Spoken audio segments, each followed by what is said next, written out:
A gente estava na construção. Como que ele começou? Na Mínimo Na Cis. Mínimo isso, na Cis. Lá Então, Sempre atrás. foi inglês. Sempre foi. Não, Lá então, atrás. que coisa, mas Tá. a minha trajetória começa antes da Mínimo System. Tá. Começa numa empresa de origem argentina que trouxe essa metodologia de ensino na época, né, que era de vanguarda, que era muito diferente do padrão que já existia. Mas o que mais me encantou foi a primeira percepção que eu tive de empreendedorismo foi através da metodologia de trabalho e de venda que eu conheci nesse negócio para vender inglês.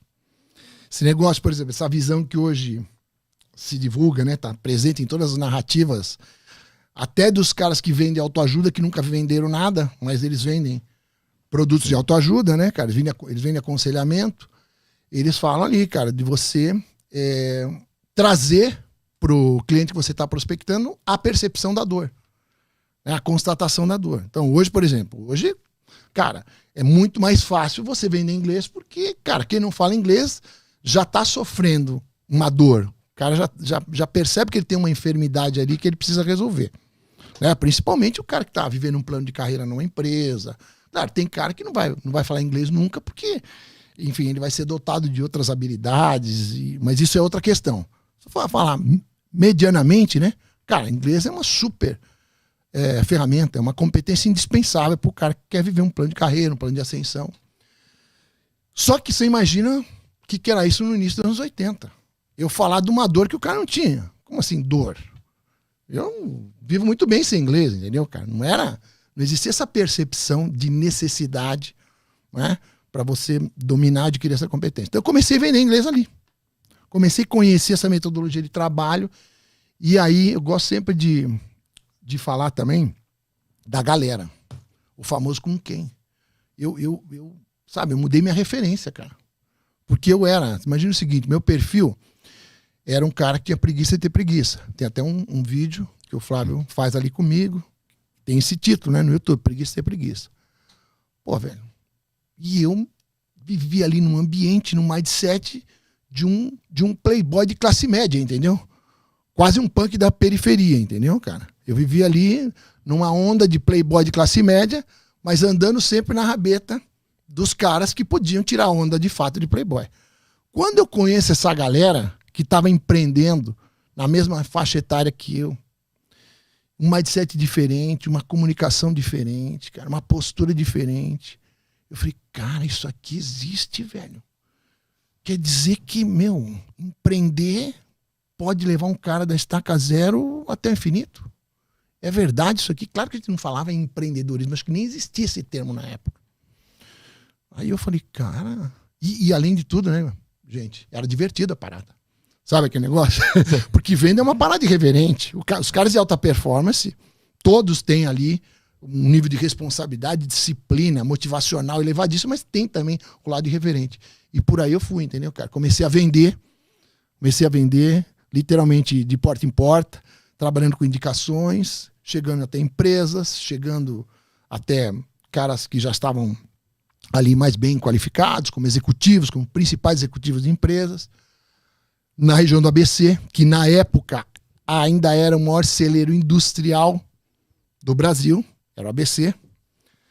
Então, ali eu comecei, vamos dizer assim, a minha trajetória dentro do setor de educação, vendendo cultura, que era um negócio absurdo, né, cara? Você imagina o que era para os caras mais, vamos dizer, ortodoxos, com essa visão, né, de que cultura não se vende. Cultura não se vende, imagina. Estamos falando de uma época onde existia vestibular e era impraticável você fazer uma propaganda de uma faculdade. Porque não precisava fazer, não existe isso. Como fazer propaganda, né, de uma instituição de ensino? Isso aqui as pessoas têm que vir porque tem que vir, entende? Claro que hoje mudou. Hoje não, de algum tempo já isso está diferente. Mas eu comecei a trabalhar com educação na área comercial ali no início dos anos 80. É muito tempo. Cara. Os caras falam, eu passei pelo governo militar, ainda era governo militar, era o final do governo militar. Aí eu passei por diversos status de governo. Né? Passei por uma inflação de 100% ao ano, passei por uma inflação de mais de 1000% ao ano, que aí foi no início dos anos 90. Então eu passei por diversas etapas, por diversas fases, né? E o bom, você sabe que a ignorância tem um lado bom, né, cara? Às vezes porque as pessoas hoje fazem um baita culto ao conhecimento. E eu acho que realmente o conhecimento está cada vez mais acessível. Tá virando commodities, mas amém, que bom que virou commodities. Tomara que seja mais potencializado ainda essa possibilidade, né, das pessoas acessarem conhecimento. Na realidade, acessar informação, né? Alguns transformam em conhecimento, outros transformam em performance, mas está muito acessível, esse é o fato. Mas, na época, por exemplo, eu não tinha a menor noção do quanto era difícil empreender no Brasil. Quando eu comecei a empreender. Não tinha a menor noção. Por exemplo, eu não tinha um comparativo. Eu não sabia que o número de sindicatos que tinha no Brasil era o maior do mundo, já na época. Porque quando você sabe disso, você fica, caramba, eu quero empreender num lugar desse, velho. É. Eu quero fazer um negócio num lugar desse. Eu não sabia que a justiça do trabalho era tão cruel com os empreendedores. Sabe? Era assim, eu lembro que um dado momento eu falei, cara, será que eles pensam que um empreendedor é como um cara que, senhor de escravo, velho? Porque o empreendedorismo vem desde essa época, né, cara? Essa ideia do empreendedorismo que explora o indivíduo. O empreendedorismo que é diferente desse que a gente pratica, né? Que algumas empresas estão se dando conta, estão praticando também, que é o empreendedorismo ganha-ganha. Ou seja, você é contratado hoje, pelo menos no nosso modelo. O meu modelo funciona assim. Sim. Eu te contrato e você tem as duas opções. Ou você se torna meu sócio, ou então você vai abrir o seu próprio negócio daqui a algum tempo. Esse é o modelo que eu pratico. Eu já falei para você uma vez em off, né? Esse negócio, o cara me pergunta, como é que é a retenção de talento? Que retenção de talento, velho? Talento vai ser retido? Talento é para ser libertado. É para ser descoberto e libertado. Quer libertar o cara. Então, desde então, eu fui me desenvolvendo, entendendo o empreendedorismo dessa maneira, entendendo como um jogo, um game de ganha-ganha. Não é alguém ganhando, explorando um outro alguém que está ganhando menos. É um jogo de ganha-ganha. E aí, um dado momento, ali já no início dos anos 90, eu fui passar ali um final de ano no Rio Grande do Sul, em Porto Alegre, e me encontro com um dos caras que eu tinha formado lá atrás. E ele me fala, ô Mário, tá na hora de você ter o teu negócio próprio. Aí eu falei, não, cara, você não tá entendendo, eu tô muito bem aqui, fui recém-promovido e tal, né? E, cara, você tá com essa conversa aí porque você tá desempregado e ferrado, né? Com todo carinho, né? A gente tomando uma ali, falei pro cara, falei, não, Mário, não, cara, você tá na hora de empreender. E aí, incrível que esse cara me mostrou que eu já empreendia num negócio que não era meu. Porque eu controlava todos os indicadores de desempenho desse negócio. Eu já liderava, inclusive, departamentos que não eram ligados à minha fortaleza, que era venda e gestão de time de venda. E aí, cara, ele foi usado ali, me caiu a ficha. E eu lembro que eu perguntei para ele, bom, tá, beleza, cara, mas como é que eu vou fazer, cara? Para eu começar a empreender, eu tenho que criar um produto, desenvolver um produto, e até eu fazer isso, eu vou ficar sem vender. Porque não fazia sentido para mim parar de vender. Não existe isso no meu mindset é assim. É muito chocante, entendeu, cara? Como é que alguém para de vender? Não interessa qual o contexto. Você tem que continuar vendendo. Se você não puder vender o produto que você tem hoje na prateleira, você tem que achar um outro para vender até que você crie um novo produto. E foi por aí que eu comecei a empreender. Que eu digo com CNPJ. Que você pode empreender sem CNPJ, né? Aliás, o ideal é isso, que o cara comece a empreender sem CNPJ. E eu comecei a empreender com CNPJ. Nós assumimos a falência de uma empresa que tinha um ativo interessante, que era a metodologia de ensino. Então, assumi a falência da empresa, não pus nem um centavo no negócio. Nem um centavo. E quantas escolas chegou?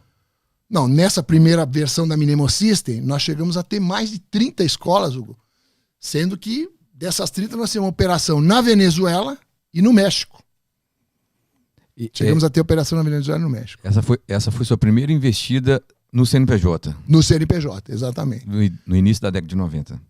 Aí eu lembro, enfim, tem diversas histórias, né? Mas tem uma interessante, né? Um dia eu acordei e falei, cara, precisamos criar um fato novo, velho.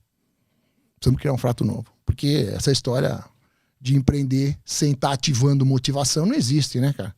Com todo respeito àqueles que defendem a disciplina, para mim a motivação é mais importante do que a disciplina. Você ativa a motivação e você consegue força para ser disciplinado. Não é você primeiro é disciplinado e depois você se motiva. Para mim é ativa a motivação todos os dias. Entendendo que motivação não é uma coisa aleatória. E hoje eu acordei motivado. Não existe. Eu acordo desmotivado todo dia. Todo dia eu acordo, não sei vocês. Eu acordo desmotivado. Eu preciso ativar a minha motivação, cara. Eu preciso ativar a minha motivação, que isso é um outro processo, talvez um dia eu fale aqui. Mas o fato é o seguinte, eu falei, cara, preciso criar um fato novo.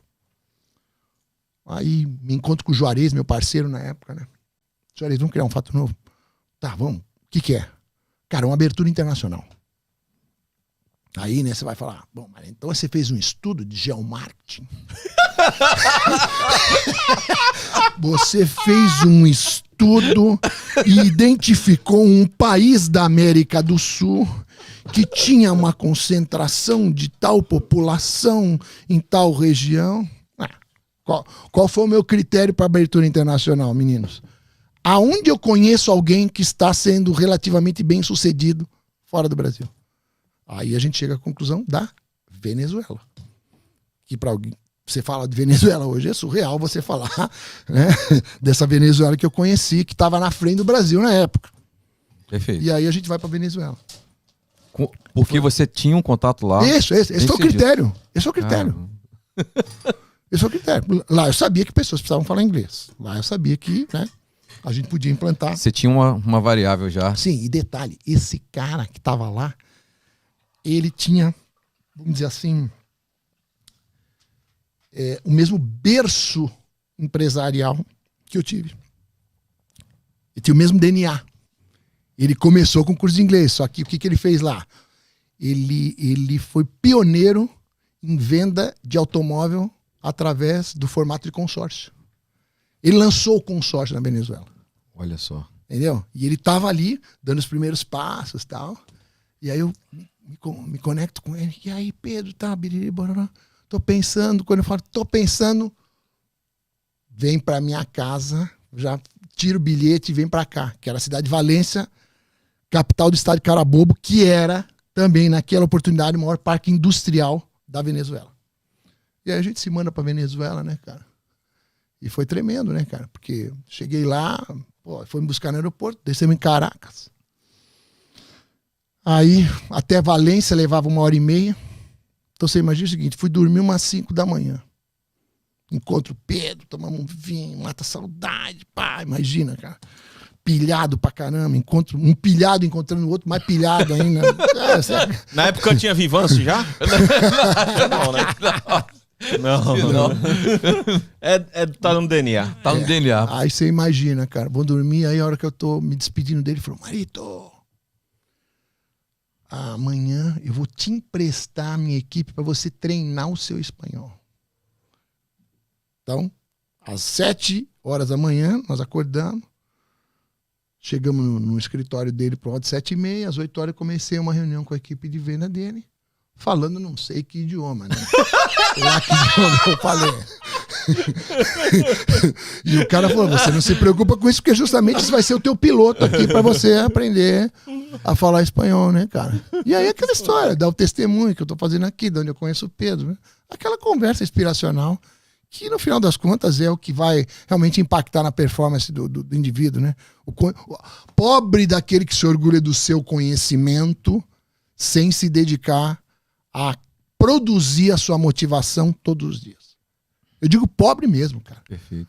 Porque esse cara tá soberbado. O cara que se orgulha do conhecimento, ele é um obeso cultural, cara. Porque esses caras jamais vão transformar o conhecimento em alta performance se eles não tratarem diariamente do motivacional. Que muita gente tá banalizando. Tem cara que consegue banalizar. O cara fala assim, pô, mas aquele treinador, ele é um motivador. Só isso. Só isso. Não, ele só é um gestor, é um bom gestor de pessoas. Só.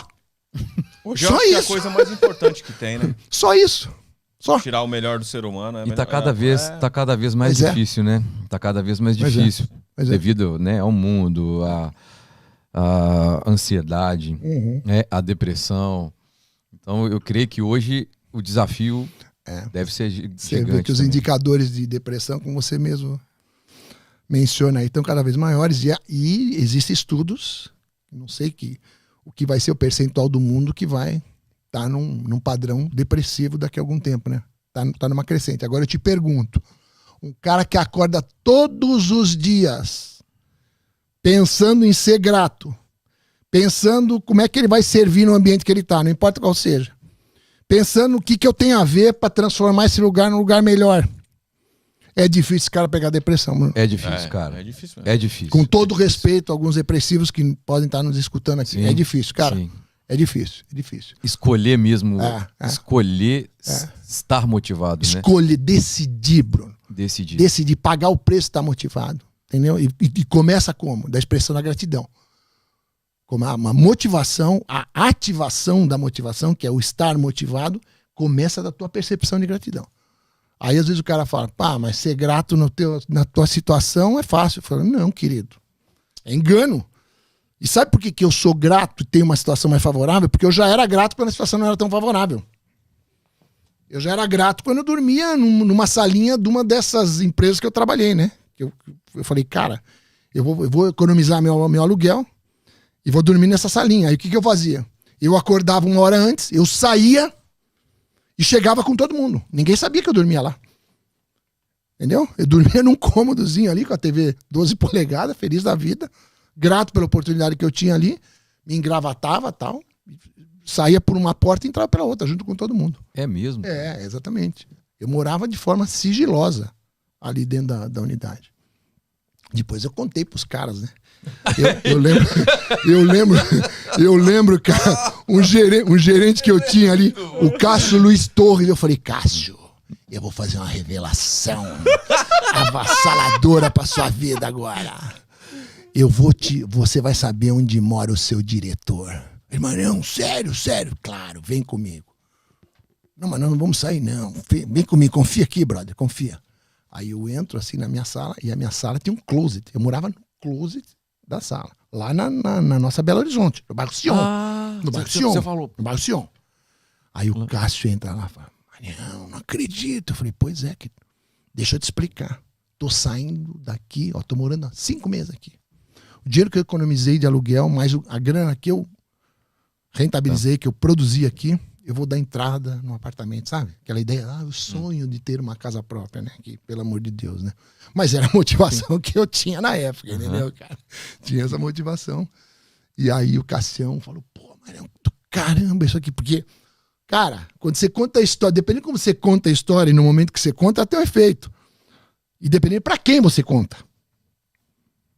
Né? Por isso que tem que ter sensibilidade, que história você conta. Pra quem você conta. Claro, hoje contando aqui é fácil, cara. Sim. Agora vai contar pra alguém naquela época. Que trabalha diretamente com você. É. Vai contar. Mas por que você foi lá pra Belo Horizonte? Eu fui de castigo. Mas eu me desentendi. Eu me desentendi. Boa pergunta. Eu me desentendi com o meu diretor na época. E Belo Horizonte, nessa mesma época, era o patinho feio da empresa. Porque você sabe que é muito engraçado, né? Como é que chama esses caras que estudam o comportamento humano? Então foi, só pra galera entender, foi antes do empreendedor que você abriu. Antes da Venezuela. Como é que esses caras que estudam o comportamento humano mesmo? Tem um nome? Gente. Ih, agora você me pegou, porque se eu chutar aqui... Não sei, não. Melhor falar que não sabe. Bom. Então, esses caras, os caras que são metidos a definir como é que se comporta o povo em tal lugar. Não, que o povo é assim. Que o gaúcho é assim, que o mineiro é assim, porque o nordestino é assim. Então, eles, sobre a prerrogativa de qual é a idiosincrasia do povo, o conjunto de hábitos e costumes do povo, eles definem que dá para produzir mais ou menos. Ou seja, é aquela visão limitada que não pensa assim, não, cara, eu vou trazer uma cultura empreendedora para esse lugar e eu preciso pegar o jeito de falar com o mineiro. Como eu preciso pegar o jeito de falar com o venezuelano. Como eu preciso pegar o jeito de falar com o baiano. Agora, a cultura empreendedora, essa aí eu trago. Sim. pega o jeito de falar com ele pra implantar a cultura. E foi assim. Fui pra Belo Horizonte, cara. Pô. A primeira cena que eu nunca me esqueço é a recepcionista dando um conselho pro gerente de lá. Um conselho, assim, uma sabedoria extrema, né? Ela falou, não, Samuel, cara era carioca, Samuel, não fica desanimado. Imagina com todo respeito, a recepcionista motivando o gerente do negócio. Pra ele não ficar desanimado. Imagina como é que tava o negócio. Aí você fala, tinha algum problema com a cidade? Tinha algum problema com o bairro Sion? Tinha algum problema com o produto? Tinha algum problema com o mercado? Nenhum. Tinha problema com o mindset daquele cara que tava lá, que tava sendo motivado por quem ele deveria estar motivando. Exatamente. Papel inverso. E ela consolando ele na recepção. Não esquenta a cabeça. É que o mineiro é assim, Samuel.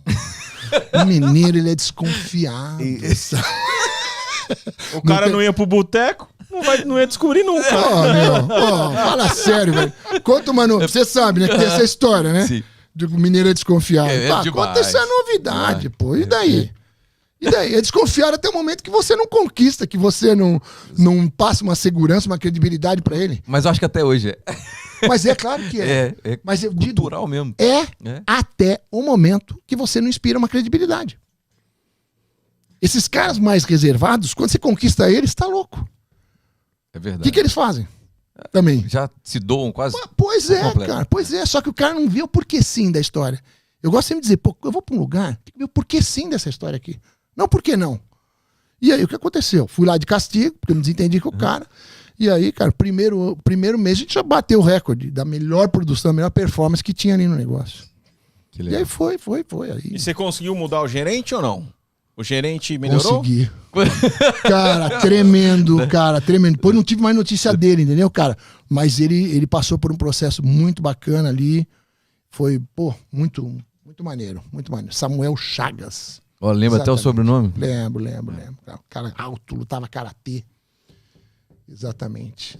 Maron, voltando pra Venezuela. Então a gente tá na Venezuela. Aí foi lá com o Pedro e começou a fazer o treinamento com a equipe dele. Isso, fui fazer uma reunião lá pra treinar, para treinar meu espanhol. Entendeu? E aí você já viu, né, cara? Aí eu lembro, um cara falou, Mário, permita-me, por favor, abra despacio, só abra um pouquinho mais despacio.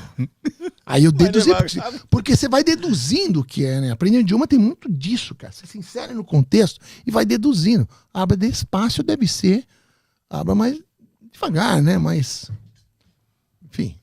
Com espaço. É por aí. E abriu a escola lá, então? Abriu uma escola lá. A primeira investida internacional foi lá? Foi lá. A investida internacional na Venezuela, na cidade de Valência. E como é que foi? E o resultado? E como é que foi? Cara, demorou. Porque, cara, vamos lá, né? Eu não quero pecar por receio de não ser politicamente correto, né? Mas a Venezuela, naquela época, era um povo mimado.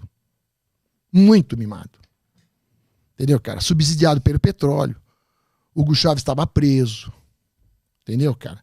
Era assim, vamos dizer assim, pôr os caras para trabalhar, trazer uma cultura de um empreendedorismo de mais pegada, de mais proatividade, de prospecção de cliente mais ativo, mais pujante. Era uma coisa... Isso é um pouco até hoje, mas nessa época, lá, a gente encontrou, assim, algumas objeções, entendeu, cara? E dificuldade para prospectar também agentes comerciais. Nós enfrentamos muito isso no primeiro momento. Mas depois nós pegamos jeito. Depois eu peguei o jeito, usei um canal diferente. Imagina o seguinte, essa época, Hugo, como é que a gente prospectava agente comercial? Através de uma página de classificados do Jornal de Domingo, cara. É a rede social da época. Meu, vocês não estão entendendo, cara. Era um outro mundo, velho. Eu, para prospectar, Bruno, vamos imaginar, 200 currículos, eu investia R$5.000. Tô falando isso no ano de 95, 94, 91. Ao redor de R$5.000 num anúncio, numa página de classificados no domingo. Imagina o que era R$5.000 nessa época. Entendeu? Era outro custo o negócio, para operar era outro. O custo de telefone. O que era o custo de telefone, velho? Nessa época você tinha telefone e alugava o telefone como se fosse uma casa, lembra disso? Exatamente. Que a gente vivia de telefone. O cara vivia de renda de telefone. Era proprietário de uma linha de telefone. Os caras que estão vivendo nessa geração nem faz ideia do que é isso. Você fala um negócio desse pra ele, você já... A minha mãe alugava uma linha. Tinha cara que vivia. Eu lembro que aí, quando parou isso, foi um choque. Pô, e agora? Pô, e agora, cara? Isso aqui nunca existia. Como e agora? Agora aconteceu o que vai acontecer. Não é a mesma coisa, os taxistas reclamam. Cara, já era. Já era. Já foi. Então, o que eu te dizia, né, cara? Para você juntar 200 currículos era assim. O meio de comunicação era a página de classificados do principal jornal.